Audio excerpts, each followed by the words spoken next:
Hello students, SPN group of education की online classes में आपका स्वागत है। मैं doctor SK Jat, political science, और अपना आज का टॉपिक रहेगा भारत का संविधान। भारत का संविधान, तो सबसे पहले अपन देखते हैं संविधान के बारे में। जो भी देश एक लोकतांत्रिक शासन प्रणाली के द्वारा संचालित होता है, उस देश की कानून व्यवस्थाओं का जो एक लिपिबंध लेखबंध एक संविधान का आधार होता है। भारत के संविधान के बारे में आज अपन देखते हैं। सबसे पहले देखते हैं कि संविधान सभा की मांग कब उठी। सबसे पहले सन 1934 में एम.एन. राय के द्वारा संविधान सभा की मांग को उठाया गया था। उसके बाद में सन 1935 में भारतीय राष्ट्रीय कांग्रेस के द्वारा आधिकारिक रूप से संविधान सभा की मांग को रखा गया। 1938 में पंडित जवाहरलाल नेहरू के द्वारा वयस्क मताधिकार के आधार पर संविधान सभा के द्वारा या संविधान सभा की एक मांग को आधिकारिक रूप से प्रस्तुत किया गया। इस आधारों को ध्यान में रखते हुए सन 1940 में अगस्त प्रस्ताव के माध्यम से ब्रिटिश सरकार ने इस मांग को सैद्धांतिक रूप से स्वीकार किया था। सन 1942 में ब्रिटिश सरकार के कैबिनेट मंत्री सर स्टैफर्ड क्रिप्स के नेतृत्व में एक मिशन एक भारत में आया और उसने कैबिनेट संविधान सभा की मांग को विस्तृत रूप से एक अनुसंधान करने का प्रयास किया गया। सन 1946 की कैबिनेट मिशन योजना, जिसमें ब्रिटिश सरकार के 3 एक मंत्रिमंडलीय सदस्य थे। सर पैथिक लॉरेंस थे, सर स्टैफर्ड क्रिप्स थे, ए.जी. अलेक्जेंडर थे। इनके नेतृत्व में एक मिशन एक भारत में आया 24 मार्च सन 1946, जिसने अपनी रिपोर्ट दी 16 मार्च सन 1946, और इसके आधार पर भारतीय संविधान की आधिकारिक रूप से एक रूपरेखा शुरू होती है। तो अपन देखते हैं कि भारतीय संविधान सभा की मांग को आधिकारिक रूप से कैबिनेट मिशन के माध्यम से प्रस्तुत किया गया था, जिसको बाद में संविधान सभा का एक गठन की कार्यप्रणाली शुरू होती है। इसके लिए संविधान निर्मात्री सभा बनाएगी।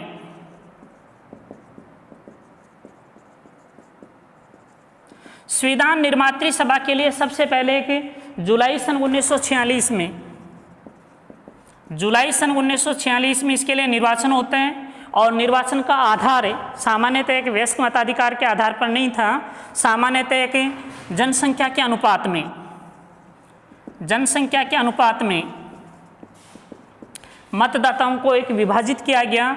10 लाख की आबादी के ऊपर एक प्रतिनिधि को आनुपातिक प्रतिनिधित्व की एकल संक्रमणीय मतदान पद्धति के माध्यम से निर्वाचन किया गया।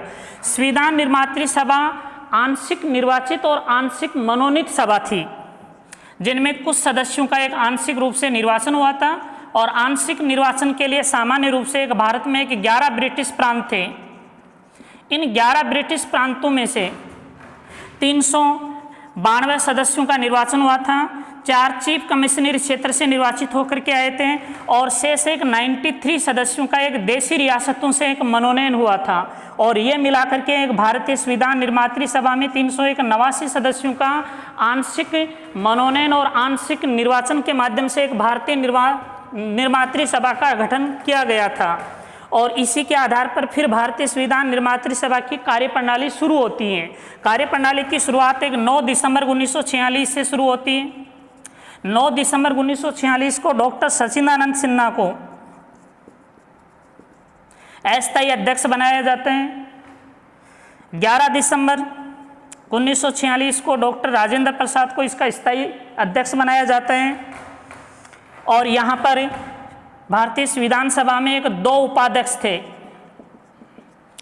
एस.सी. मुखर्जी और इसके अलावा एक वी.टी. कृष्णमचारी उपाध्यक्ष बनाए जाते हैं। 13 दिसंबर 1946 को एक पंडित जवाहरलाल नेहरू के द्वारा उद्देश्य प्रस्ताव रखा जाता है। और ये उद्देश्य प्रस्ताव 22 जनवरी सन 1947 को पारित हो जाता है। और ये सारी एक प्रणाली, इसके लिए सारी प्रणाली कुछ एक संविधान निर्मात्री एक सभाएं या समितियों का गठन किया जाता है, जिनमें से एक मुख्य समिति थी प्रारूप समिति। प्रारूप समिति का गठन 29 अगस्त 1947 को होता है और ये 7 सदस्य समिति थी जिसके अध्यक्ष डॉक्टर भीमराव अंबेडकर थे, जिसको ड्राफ्टिंग कमेटी भी कहते हैं। और इसी ने भारतीय संविधान की रूपरेखा को एक दूसरे देशों के संविधानों का संकलन करते हुए भारतीय संविधान का ड्राफ्ट तैयार किया था। सामान्यतः भारतीय संविधान सभा की सामान्यतः के 11 एक सत्र होते हैं जिनको बैठकें कहते हैं। और इन बैठकों के आधार पर सामान्यतः एक भारतीय संविधान जो 9 दिसंबर 1946 से लेकर 26 नवंबर 1949 तक चलता है। इसलिए आपने देखा होगा प्रतिवर्ष एक 26 नवंबर को संविधान दिवस के रूप में भी मनाया जाता है। संविधान निर्मात्री सभा के द्वारा 26 नवंबर सन 1949 को भारतीय संविधान अंगीकृत, अधिनियमित और आत्मर्पित कर लिया जाता है। लेकिन कुछ उपबंध ऐसे थे, सामान्यतः कुछ उपबंध ऐसे थे, जैसे मई 1949 को एक भारत में एक राष्ट्रमंडल की सदस्यता का सत्यापन होता है। जुलाई सन 1949 को एक भारत के एक राष्ट्र ध्वज को एक स्वीकार कर लिया जाता है। और संविधान निर्मात्री सभा की जो एक अंतिम बैठक हुई थी 24 जनवरी सन 1950 को, उस दिन भारत का राष्ट्रगान और राष्ट्रगीत स्वीकार कर लिया जाता है। 24 जनवरी सन 1950 को भारत के पहले राष्ट्रपति भी एक निर्वाचित कर लिए जाते हैं संविधान निर्मात्री सभा के द्वारा। और 1950 से लेकर 1952 तक जो संक्रमण काल था, इस संक्रमण काल में एक भारतीय संविधान निर्मात्री सभा अस्थायी संसद या पार्लियामेंट के रूप में भी काम करती है। और ये सारी एक प्रोसेसिंग होने के बाद में सामान्यतः 1952 में एक भारत की पहली संविधान निर्मात्री सभा के एक माध्यम से या सामान्यतः एक आम जनता के द्वारा एक निर्वाचित पहले एक पार्लियामेंट का एक निर्माण होता है। और 26 जनवरी 1950 को एक भारत का संविधान लागू कर दिया जाता है। इसलिए भारत उस दिन गणतंत्र दिवस के रूप में या गणराज्य के रूप में शासन स्थापित होता है। गणराज्य का मतलब है जनता का शासन। और ये सारी प्रोसेसिंग, इसको भी एक विशेष अवसर को ध्यान में रखते हुए 26 जनवरी सन 1930 को एक भारत अपना पहला स्वतंत्रता दिवस मना चुका था ब्रिटिश शासन औपनिवेशिक शासन में। इसलिए 26 जनवरी 1950 को ही भारतीय संविधान को लागू किया गया। और इस स्थिति में सामान्यतः भारतीय संविधान के जो 15 अनुच्छेद थे, जिनमें एक विशेषता अपन कह सकते हैं नागरिकता के प्रावधान, निर्वाचन का प्रावधान, या इसके अलावा एक सामान्यतः कि ये नागरिकता के प्रावधान थे। एक आर्टिकल 9 से लेकर 10 तक की आर्टिकल 60 की जो प्रोसेसिंग थी, इसके अलावा आर्टिकल 324 की प्रोसेसिंग थी, या एक संक्रमणकालीन जो उपबंध व्यवस्थाएं थी, इनको प्रभावी रूप से तत्कालिक प्रभावी रूप से प्रभावी बना दिया गया। और इस प्रकार भारतीय संविधान 1950 में अधिकृत रूप से एक लागू हो गया। ये सारी एक प्रोसेसिंग या व्यवस्थाओं को एक ध्यान में रखते हुए अपन ये कह सकते हैं कि भारत का संविधान एक लिखित निर्मित संविधान है जो विश्व का सबसे बड़ा संविधान है। अब अपन देखते हैं भारतीय संविधान की विशेषताओं के बारे में।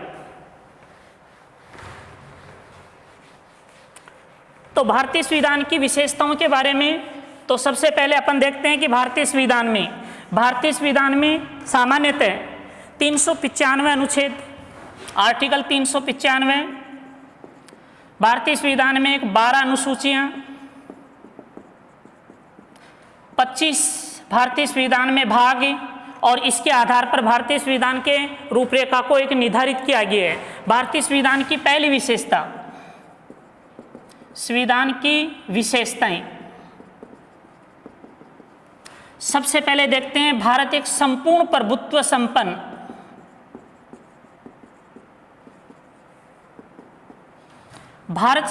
प्रभुत्व संपन्न समाजवादी लोकतांत्रिक गणराज्य है। यह अपना भारतीय संविधान की प्रस्तावना में भी एक लिखा हुआ आएगा। प्रस्तावना, जिसको एक सामान्यतः एक भारत की उद्देशिका कहते हैं, संविधान की उद्देशिका कहते हैं, जिसमें भारतीय संविधान के कुछ आदर्श और सिद्धांतों का उल्लेखन किया गया है। सामान्यतः भारतीय संविधान की प्रस्तावना में एक मोटे रूप से 42वें संविधान संशोधन अधिनियम सन 1976 के द्वारा परिवर्तन किया गया था, जिसमें समाजवाद, पंथ निरपेक्षता और अखंडता जैसे शब्दों का समावेश किया गया था। भारतीय संविधान की प्रस्तावना की पहली लाइन है, हम भारत के लोग। हम भारत के लोग, देखिए इसमें क्या लिखा हुआ है, हम भारत के लोग भारत को संपूर्ण प्रभुत्व संपन्न समाजवादी पंथ निरपेक्ष लोकतांत्रिक गणराज्य। इसका मतलब होता है कि भारत संप्रभु संपन्न राष्ट्र है। भारत आंतरिक और बाह्य रूप से एक स्वतंत्र और आज़ाद संप्रभु संपन्न राष्ट्र है। 1947 से पहले एक भारत की ये संप्रभुता एक ब्रिटेन के अधीन थी, क्योंकि सामान्यतः एक भारत एक डोमिनियन स्टेट था, ब्रिटिश राजसत्ता के अधीन था। लेकिन आज़ादी के बाद भारत एक संपूर्ण प्रभुत्व संपन्न, जिसका अंतिम स्रोत किसको माना गया है, जनता को माना गया है। इसके आधार पर इस प्रस्तावना को लेकर के भी विवाद हुआ। सन 1960 का एक विवाद आया था जिसका नाम था बेरूबाड़ी विवाद। इसी बेरूबाड़ी विवाद को बाद में एक परिवर्तित किया गया 1973 के केशवानंद भारती बनाम केरल संघ विवाद के माध्यम से। और सुप्रीम कोर्ट ने ये गाइडलाइन निर्धारित की कि भारतीय संविधान के मूल ढांचे को परिवर्तित नहीं किया जा सकता और देश की संविधान की प्रस्तावना भारतीय संविधान का अंग है। लेकिन संविधान की प्रस्तावना के आदर्शों को लेकर के कोई व्यक्ति इसको न्यायालय में एक चुनौती इस आधार पर नहीं दे सकता कि ये मेरे फंडामेंटल राइट्स हैं। लेकिन फिर भी अपन ये कह सकते हैं कि भारतीय संविधान की प्रस्तावना में सामान्यतः एक 3 प्रकार के न्याय की बात की गई है।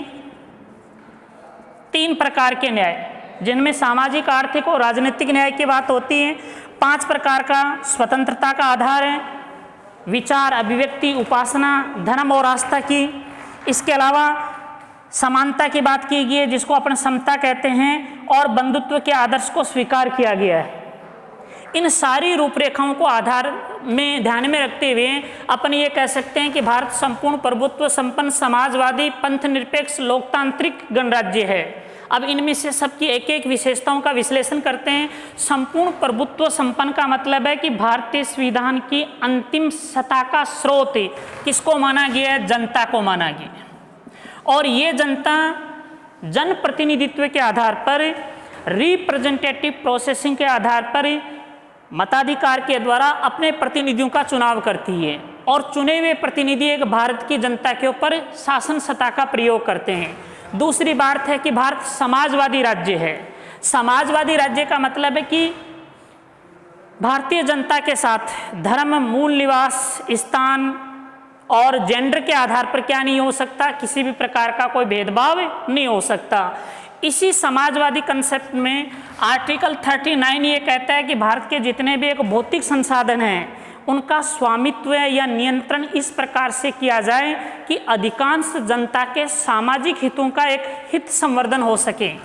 इसलिए हम कह सकते हैं कि भारत में सामाजिक हितों का संवर्धन करने के लिए भी भारतीय संविधान के आदर्शों को समाजवादी आदर्शों के रूप में स्थापित किया गया है। रही बात लोकतांत्रिक, भारत आज विश्व का सबसे बड़ा एक डेमोक्रेटिक देश है। रिप्रेजेंटेटिव डेमोक्रेसी के माध्यम से एक भारत में एक दोहरी सरकारों का एक नेतृत्व होता है, जिसको सामान्यतः अपने सेंट्रल गवर्नमेंट और स्टेट गवर्नमेंट के बारे में जानते हैं। जबकि भारत में 73वें और 74वें संविधान संशोधन अधिनियम के माध्यम से त्रिस्तरीय ढांचे को भी विकसित किया गया है, जिसको पंचायती राज और नगरीय शासन के रूप में जाना जाता है। रही बात गणराज्य के रूप में, गणराज्य का मतलब है कि भारत का सर्वोच्च शासन पदाधिकारी, जिसको अपन क्या कहते हैं, राष्ट्रपति कहते हैं। राष्ट्रपति जनता के द्वारा प्रत्यक्ष या अप्रत्यक्ष रूप से एक निर्वाचित प्रतिनिधि है, जो अपने देश का क्या है, राष्ट्राध्यक्ष है। और ये कंसेप्ट भी अपने दूसरी विशेषताओं में देखेंगे। सामान्यतः दूसरी विशेषता है कि भारत में संसदीय शासन व्यवस्था की अवधारणा का सिद्धांत है, जिसके तहत अपन कह सकते हैं कि सामान्यतः रूप से विश्व में संसद की संप्रभुता ब्रिटेन के आधार पर ली गई है और ब्रिटिश संसद की सर्वोच्चता है। लेकिन भारत में संसदीय स्वरूप के आधार पर, जिसको एक 1215 में वेस्टमिनिस्टर प्रणाली के आधार पर अधिग्रहण किया गया था, और इसी वेस्टमिनिस्टर प्रणाली के आधार पर जिसको अपन कह सकते हैं उत्तरदायी शासन, और यही उत्तरदायी शासन मंत्रिमंडलीय शासन के रूप में संचालित होता है, जिसको आजकल प्रधानमंत्रीय शासन कहते हैं। प्रधानमंत्रीय शासन जिसको कहते हैं डायरेक्ट पीएम शासन, मोदी सरकार। ये कंसेप्ट धीरे धीरे संसदीय शासन व्यवस्था के मॉडल को सैद्धांतिक रूप देता है, जिसमें सामान्य रूप से हम कह सकते हैं कि कार्यपालिका और व्यवस्थापिका में आपस में घनिष्ठ संबंध होते हैं। कार्यपालिका का निर्माण व्यवस्थापिका में से होते हैं। कार्यपालिका व्यवस्थापिका के प्रति उत्तरदायी होती है। कार्यपालिका का जो प्रमुख होता है, प्रधानमंत्री और मुख्यमंत्री, अपने स्टेट की जो विधानसभा और संसद होती है उसमें बहुमत दल का नेता होता है। इसलिए हम कह सकते हैं कि सामान्य रूप से भारत में संसदीय शासन प्रणाली के आधार पर ब्रिटिश शासन प्रणाली के सिद्धांत के अवधारणाओं को अपनाया गया है। तीसरी विशेषता अपन देखते हैं कि भारत में एक लिखित और निर्मित संविधान है।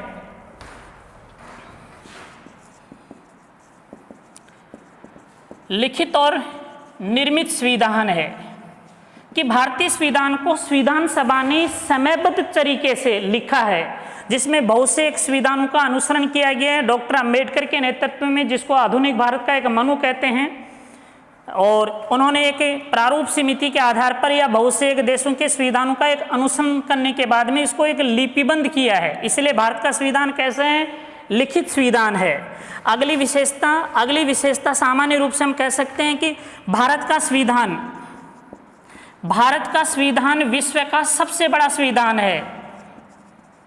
विश्व का सबसे बड़ा संविधान है। जैसे अपन ने देखा कि भारतीय संविधान में सामान्यतः 395 अनुच्छेद हैं, लेकिन इनको एक गणना की दृष्टि से आजकल इनकी संख्या एक सामान्यतः मानी जाती है 465, लेकिन अनुच्छेद 395 ही होते हैं। जो भी एक नए अनुबंध एक संशोधन होकर के आते हैं, इनमें उपखंड बना करके जोड़ दिए जाते हैं। इसी प्रकार यूएसए के संविधान में 7 अनुच्छेद हैं। कनाडा के संविधान में सामान्यतः 147 अनुच्छेद हैं। ऑस्ट्रेलिया के संविधान में सामान्यतः 128 अनुच्छेद हैं और एक दक्षिण अफ्रीका के संविधान में सामान्यतः 153 अनुच्छेद हैं।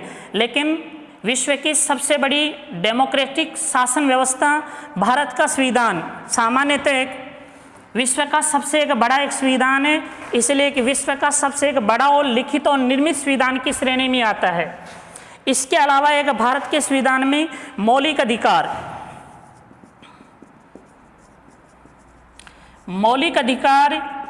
व नीति निर्देशक तत्वों का समावेश किया गया है। मौलिक अधिकार भारतीय संविधान के भाग 3 में आर्टिकल 12 से लेकर 35 तक इनका समावेश किया गया है। और मौलिक अधिकारों का अधिग्रहण यूएस के संविधान से किया गया था। मौलिक अधिकार सामान्यतः कि पॉलिटिकल डेमोक्रेसी, राजनीतिक लोकतंत्र की स्थापना करते हैं, जबकि नीति निर्देशक तत्व है भारतीय संविधान के भाग 4 में अनुच्छेद 35 से लेकर 51 तक इनका समावेश किया गया है। और इसके माध्यम से किसका निर्माण होता है?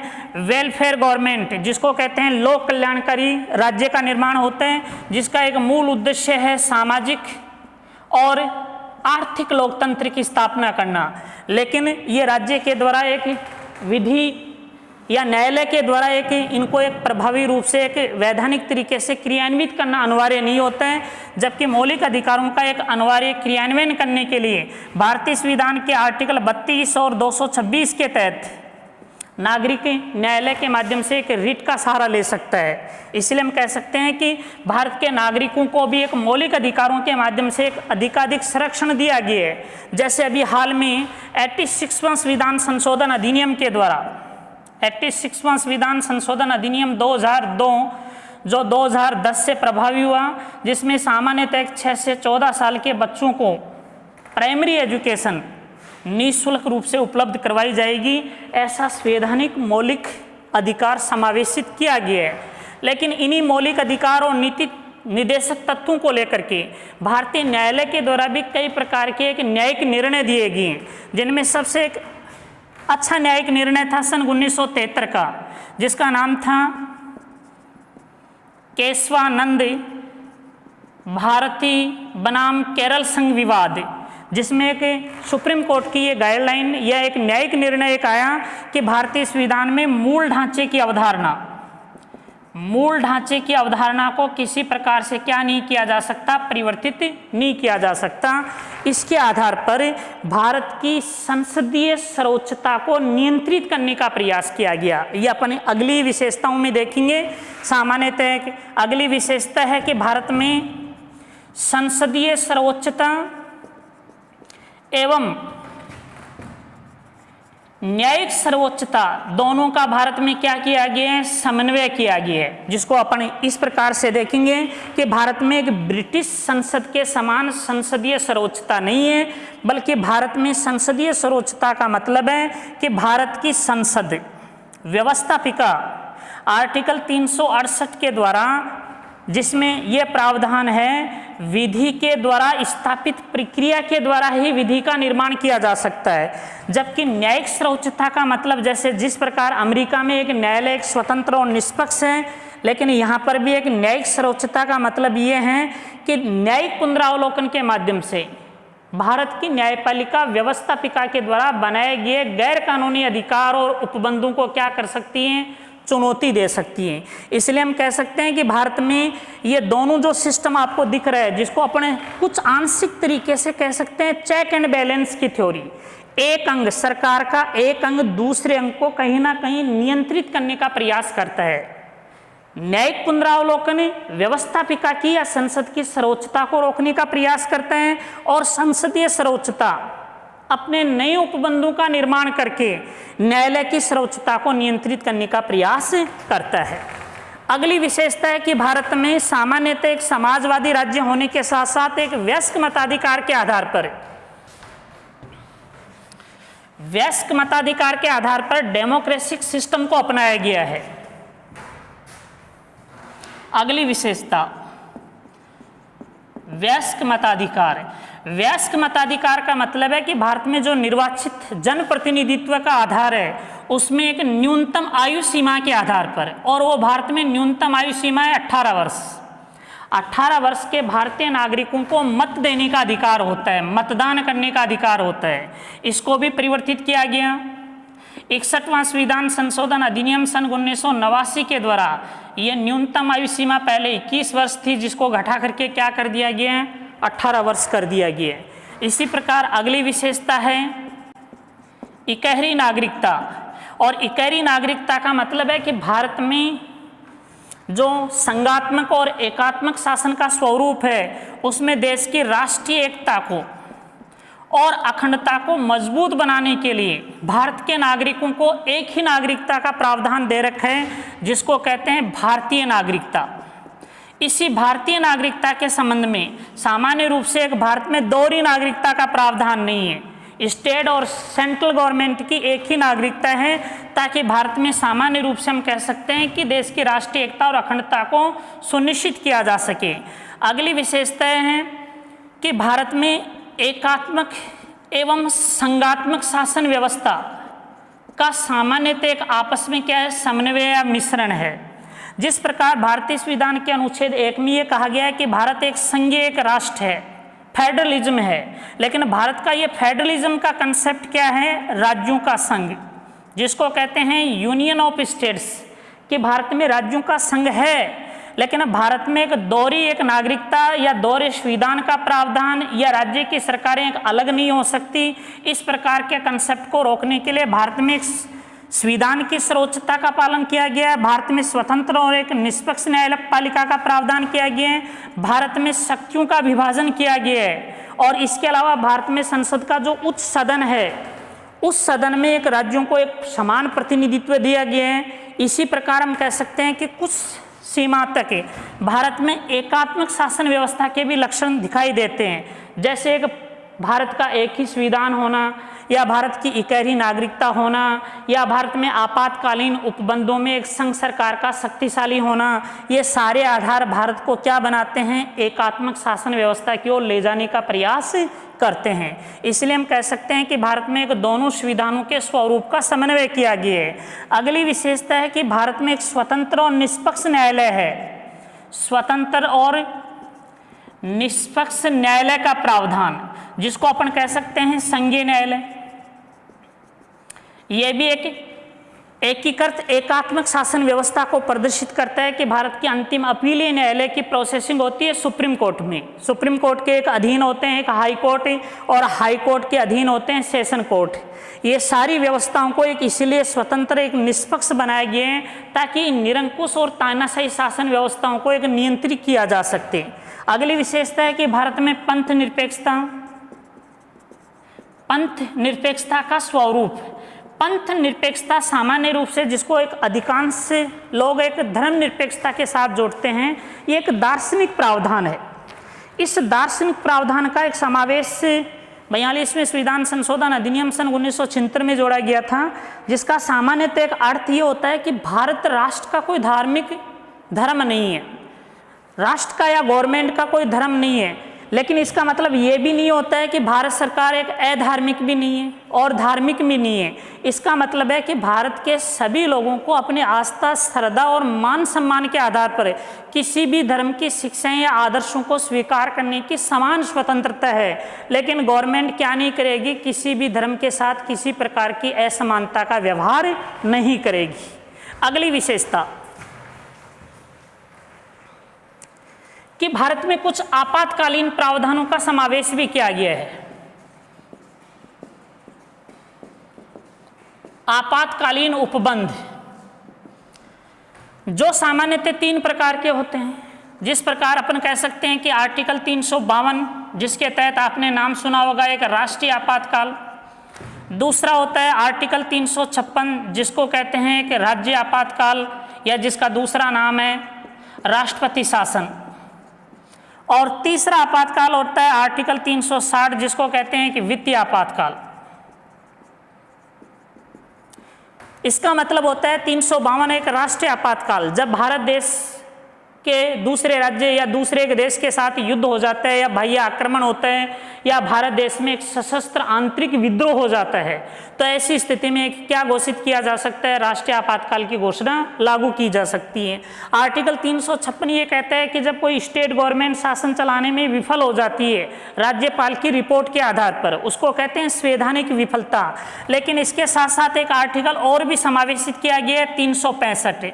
365 का मतलब है कि जब सेंट्रल गवर्नमेंट के एक निर्देश, डायरेक्शन या आदेशों को स्टेट गवर्नमेंट मानने से मना कर दें, तो भी एक उस राज्य में क्या मान लिया जाएगा, संवैधानिक विफलता के आधार पर राष्ट्रपति शासन लागू किया जा सकता है। और तीसरा आपातकाल है जिसको कहते हैं कि वित्तीय आपातकाल। वित्तीय आपातकाल का मतलब है कि देश के एक वित्तीय साख में अचानक अकस्मात गिरावट हो जाती है, या जिसको सामान्यतः अपन कह सकते हैं कि देश में आर्थिक संकट उत्पन्न हो जाता है। ऐसी परिस्थिति में भी एक भारत में क्या लागू किया जा सकते हैं, वित्तीय आपातकाल की घोषणा लागू की जा सकती है। इसके अलावा अपन ये भी कह सकते हैं भारतीय संविधान के आधार पर कि भारत का संविधान एक विश्व में विश्व शांति का उपासक भी रहा है। विश्व शांति का उपासक है। विश्व शांति का उपासक का मतलब है कि भारत विश्व में एक जगत गुरु ही नहीं है, बल्कि भारत एक दूसरे राष्ट्रों के साथ अंतर्राष्ट्रीय एक वैश्विक संबंध स्थापित करते समय भारत का पहला प्राथमिक एजेंडा है विश्व शांति।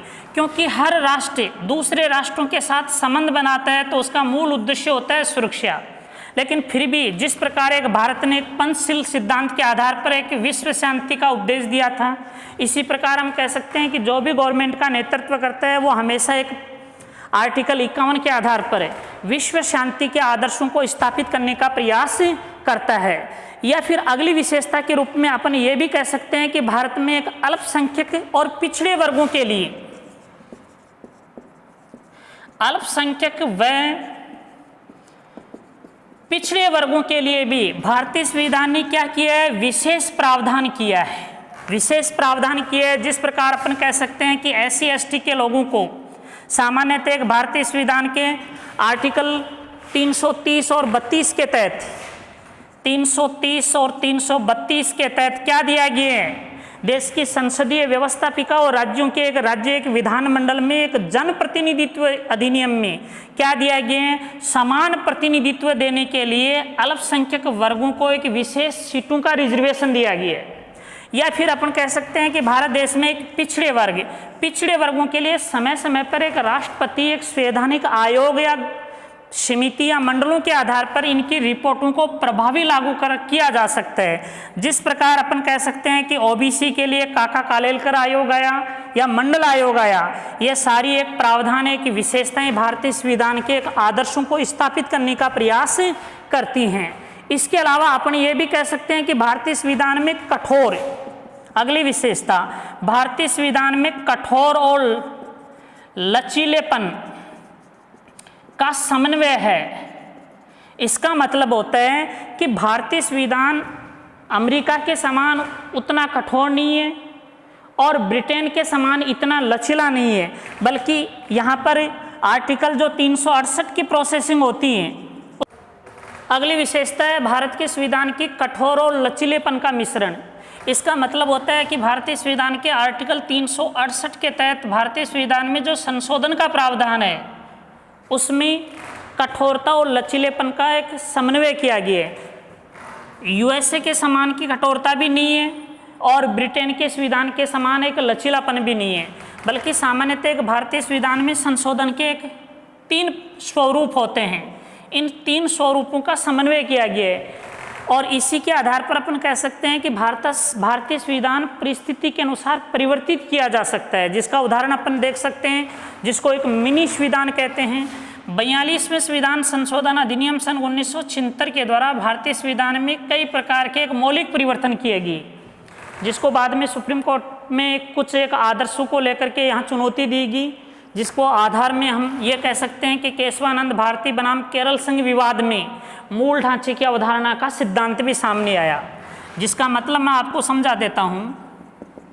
मूल ढांचे की अवधारणा का सिद्धांत, मूल ढांचे की अवधारणा का सिद्धांत ये न्यायालय के द्वारा एक न्यायिक निर्णय के आधार पर भारतीय संविधान की विशेषता है।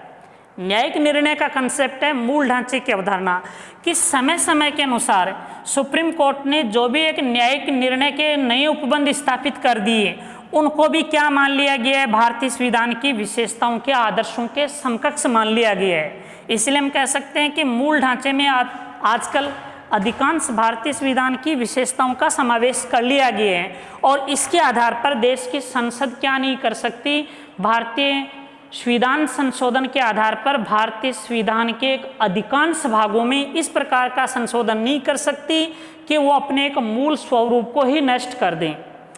इसके अलावा एक प्यारे बच्चों, अपन इसमें ये भी देखते हैं कि भारतीय संविधान के कुछ एक विशेष प्रावधान, इन विशेष प्रावधानों के आधार पर अपन कह सकते हैं कि भारतीय संविधान की इन विशेषताओं का एक विश्लेषण कर सकते हैं और इन्हीं एक विश्लेषण के आधार पर अपन देख सकते हैं कि सामान्य रूप से हम कह सकते हैं कि एक संविधान सभा, जो भारतीय संविधान निर्मात्री सभा थी, संविधान सभा, ये संविधान सभा 2 वर्ष 11 मास और 18 दिन चली।